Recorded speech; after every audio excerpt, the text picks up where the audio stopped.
This show is brought to you by Directory.com, the safest way to hire a contractor. Hey, David, are you there? I am, Dimitri. How are you? Good. I'm here with Randy. Randy is a contractor in Texas. We've been discussing cancellation fees from contractors, and I hear you have a story for us. Well, unfortunately, I think I do. Uh, I wish I didn't, but my story is pretty typical, I think, Dimitri, as far as CMR roofing is concerned. 3 weeks ago, on March 5th, I received a FedEx package at my door, and inside was a cancellation invoice and a demand for payment for $21,000 from CMR's legal department. Wow. Yeah. Well, I was a little surprised, not pleasantly, but they claim that I am in breach of contract for canceling a roofing agreement that I signed in 2021, 4 years ago. So I had not heard a word from CMR Roofing in 4 years, and now they're claiming that I owe them $21,000 for, let's see here, cancellation and default, and for stipulated liquidated damages provision, which, Dimitri, I do not see in the two-page agreement that I signed back in 2021. So I went online, and fortunately I saw some of your videos and some of the information online about CMR.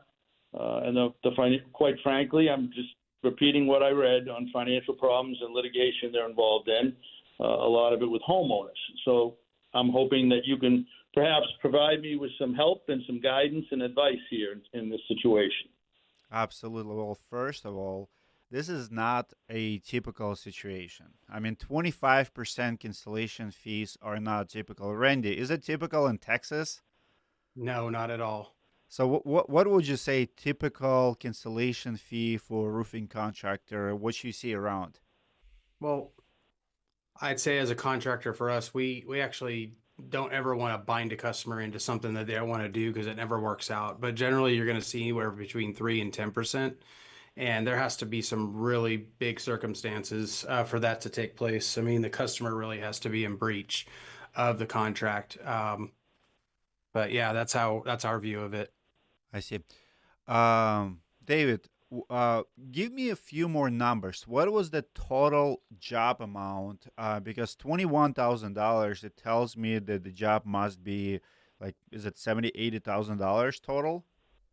Yeah. Well, the settlement, at the end of the day, the insurance settlement, which I had to hire, as it turns out, I had to hire an attorney and a public adjuster who did a lot of work and to get a settlement out of my insurance company. So that settlement was for $80,000. $20,000 of that went to the attorney, and another 5,750 went to the public adjuster. So at the end of the day, the check that I received was for roughly $52,000. Got it. I would say what I've seen, what I've heard so far, $5,700 public adjuster fee, probably the most reasonable in this transaction. If someone gets you, $80,000 approved, they probably did the most work. And if you would tell me that CMR is trying to collect $5,700 and they got you approval and they assisted with all of the stuff, I would say it's probably reasonable. And Right. what did public adjuster do? What was the process with them? Did they document the damage? Did they communicate with insurance companies? What was that process look like? Yes, they did. Both the attorney and the public adjuster had extensive conversations with the insurance agency. The adjuster did a very detailed, extremely detailed report on the damage to the roof and, basically justifying the replacement of the roof. And also on the legal side, while it is quite a bit of legal expense, the attorney did a pretty good job and had to fight through it. It took a year and a half for us to get a settlement. Yeah. So Not uncommon, by the way. what's that? Not uncommon, by the way, unfortunately. Yeah. So there was arbitration, which didn't go our way. So we went to court. Well, we were about to go to court. So again, as you can imagine, the legal bills start to pile up on that. But at that point, we just kept going with it. And finally, the insurance company, the homeowners and company, agreed to settle for the amount that I just went through with you. The grossed up amount was 80, but of course everybody takes a piece of their pie, which they deserve. But until now, as far as I'm concerned, because I didn't hear a word from CMR for 4 years, not one communication, not anything, until I get this little FedEx package delivered to my door. So we know what public adjuster did. We know what lawyer did. Can you tell us what did the contractor do, in this case CMR? What kind of work? Did they put tarps on? Did they do any repairs? Did they, what was their involvement? Did you hear or talk to sales reps, project managers, any work done by the office or field people? I'll stop you. No, none of it. There was no materials purchased, no labor done. The representative from CMR showed up in my driveway after being referred by my next door neighbor. They were doing a lot of repairs in the development here where I live after Hurricane Irma. Same sort of situation. They'll inspect your roof for free and then assist you in getting a insurance claim process started. And if that goes through, then you don't have to pay anything out of pocket. The typical story. So what did the contractor actually do? They showed up here with the public adjuster. I believe that one day they went up on the roof, walked around on the roof that one day, and came down and said that, yes, there's damage. You need to file, you should probably file a claim. And then that was pretty much, I don't recall them ever being on site here again. There were a few email follow-ups. The public adjuster did quite a bit of work. Matter of fact, I would recommend the public adjuster that did this job for all the work and communication and follow-through that he had. But the contractor has done absolutely nothing, which is why I'm trying to stay cool here, but I'm extremely upset, angry about receiving this demand for payment and now have to deal with it. Absolutely. And I actually have a surprise for you. So we spoke earlier today and you sent me paperwork with your contract. I was able to reach out to the sales rep who signed a contract with you. I text messaged him. He's actually have a Minnesota number. And I introduced myself and I asked him if he's still with the company. Here's the response I got. Not sure how you got my number, but as you might know, CMR got me for lots of money, and in the end, I found the fraudulent things they did on my files and probably on many others. It took me some digging, but found factual evidence on the fraud. I really like the hit piece you put out on CMR. My favorite part was when Steve said, when a company has financial problems or is going out of business when they can't pay their salesmen. So the very salesperson who sold you the contract and this job, he did not get paid lots of money by CMR. He's no longer with the CMR. And I personally spoke with many, many salespeople who also were let go and did not, get paid on their sales commissions. So obviously, I think what's taking place here, CMR is in financial troubles. That's the only explanation I can give you why they're trying to collect on jobs they didn't do 4 years ago. Usually, if bad debt, and Randy can correct me if I'm wrong, but bad debt for business is debt where you have, you've done something, you have aging invoice and you go in, you're trying to collect on that invoice, but that's usually when you did do the work, when you have actual expenses. In this case, even Right. their salespeople did not get paid. So they cannot go to court and say, well, we paid the person. So the very person, the only person who did anything, who has any expenses would be the sales rep, right? And in this case, I have information that he did not get paid, which is huge to me because they did not have that expense. I cannot imagine they'll come up with anything in court that they can claim that it cost them something. Right? Lawyer got paid, adjuster got paid. What are they getting paid for? At this point, it's cheaper for them to go after cancellation fees than actually do the job. And it's no longer 25%. It's almost 50% of the project. $22,000 on a $52,000 job is more than a 45% if I do my math. So, of course, they're trying to collect it. Yes, based on the check that, as the homeowner, I received. Yeah, so they have no interest of actually doing $52,000 job. So my advice is, I've talked to several homeowners who had disputes with the CMRs. I talked to one gentleman, and he said that it was similar situation, like $25,000 they were trying to collect. He offered them a couple grand, and they took it. You have two options. Option number one is to offer whatever you think is fair. It could be $1,000, $2,000, $3,000, whatever you think was fair with them assisting you with this claim. You can offer it to them. Or option number two, if they want a day in court, they can have their day in court, and I guarantee you, judge will not side with them based on information you have. I mean, I just cannot imagine judge will rule in their favor after everything you share. But a couple of quick thoughts. First of all, thank you for your efforts on my behalf. I really appreciate it. I'm going to tell you something that you might find interesting. I'm looking at the invoice that was dated in November of last year and the demand for payment, which is dated March 5th of this year. And that sales representative, I won't say his name because he did nothing wrong, clearly. His name is on those documents, cited and given the impression that he is, it says, company representative with his name, phone number, and an email address. Wow. At the company.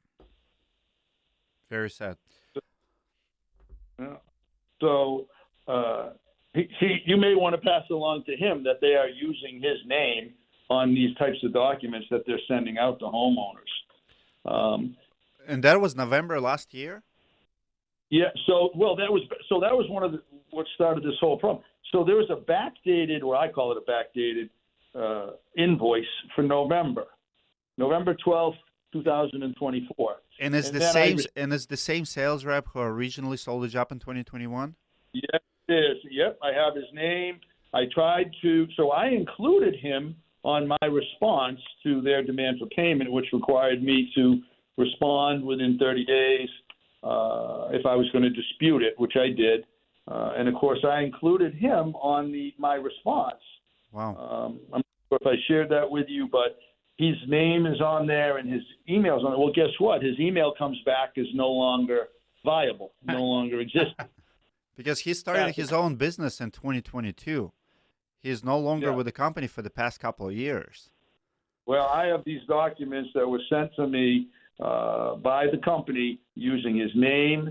I believe this is his correct cell phone number, and this is a defunct, no longer good email for this guy. So, the second part, Dimitri, of what you said, again, I appreciate everything, the advice you're both giving. I would gladly have given that rep the amount of money you talk about, $1,000 to $2,000. Wow. All right, they got the ball started. They came here, they talked to me, and then basically handed it off to an attorney and to a public adjuster who did all the legwork. They never did any labor. They never did any purchased any materials. They were never on site for anything. But I would still probably gladly do that. I hate to give it to CMR. I'd rather hand it to the rep. But anyway, I don't know if that's even legal what they're doing. using his name on these documents that they're sending out. But Well, that's not my. yeah, That one's not my. I promise you I will dig a little bit deeper because he's mad at them, and that's another problem that they have on their hands. Not paid sales reps. So they have a lot of sales guys who did not get paid, who are mad at them. So you have a homeowners who did not get roofs replaced. You have a sales reps who didn't get paid. Essentially, CMR is in trouble. They're desperate for cash. That's why they're going after very, very old debt, like in your case. I mean, I think it's such a bad publicity stunt when the Attorney General is already after you, when you already have BBB, local news channels, is going after you, and you're going after homeowners who signed with you 3-4 years ago and tried to collect money on the jobs that you didn't do. How do you think that looks publicly? Like, No, Well, the irony here as well is that they have the BBB at the top of their contract as a reference point for the homeowner to expect that they're trustworthy. yeah. right. Well, I'm Right. sorry. Well, Go ahead. I think I know that you guys both spend your lives and your at least your working lives in the roofing industry, and this is what causes a problem. Not just my one little case here, but it's why people in general tend to be suspicious of roofers, or are wary. Let's just say that can be wary of it, that they're going to be ripped off. I know that's the minority of cases, but you don't know. Look at the case. Look at the situation I'm in right now. I had no idea this big company, CMR. I'm just some guy living in a house down here in Florida, trying to get, make sure my roof is safe after Hurricane Irma. Right. But now, people are hesitant, and God bless and thank goodness for all the honest roofers that are out there, and and I know clients aren't always perfect either, but I really appreciate what you've done here. I mean, going to court just seems to me like then I have to hire an attorney to take it to court. Am I right of the two options you gave me? Well, I'll finish this call with this note, David. I'm an immigrant to this country, and I absolutely love the system here. I've been in court probably 10 times. I've never lost a case. Sometimes I represented myself. Sometimes I hired a lawyer. You have $22,000 to lose here. The lawyer for one-day appearance might cost you $1,000, and I think it's worth the fight. But I found the system here is in favor of the good guys. I feel like judges in the United States, they're very good people readers. Like once you have two people in front of the judge looks at what's really taking place, and you have very one-sided story. You have a contractor who didn't do anything and trying to collect $22,000, and you have a homeowner who has a $52,000 to replace entire roof, who's being bullied for a $22,000 cancellation fee. I think it's day and night. I mean, judges are not stupid. They see what's going on. I think you have a very clear case. I mean, I don't even think that CMR will take it to court because of, if they lose this case, or if you go public with this case like you're doing right now, they have a lot to lose. I mean, they're still trying to be in business. They're still trying to win more customers. Who's going to hire CMR in the future hearing this type of stories? It's just very, very bad business practices. I think before I settle with them, I would definitely, even if they sue you and they have judgment against you, which will not happen, I still would fight for it. That's my advice. Randy, do you agree? Yeah. Go ahead, David. I was just going to say to both of you, one thing you should know is that I looked on my next door neighbor website here. There are numerous people just in my development who are, many of them are women, widowed women who are dealing with this from this company right now, getting similar amounts, and they don't know what to do. So I appreciate and thank both of you. Dimitri, what you do, you help homeowners, you're helping roofers, you're helping the industry, and I'm assuming you're not going to be upset if I share your name with some of these people in my community who are very distraught and don't know what to do. You know, what I've learned today from talking with you. Absolutely. I already smell class action lawsuit right there in Florida. And Attorney General already investigating into CMR. So they're already in deep waters. They need to scale back and they need to rethink their strategy. Going after people who you did not do work 3-4 years ago, it's not the right strategy in my book. And they deserve to be called out. And this is exactly what we're going to do here with Randy. Yeah. Well, thank you, guys. I really appreciate your time very much and your advice. Thank you so much, David, for calling. Have a blessed day, All right. David. Yeah, same to you. Have a great day, guys.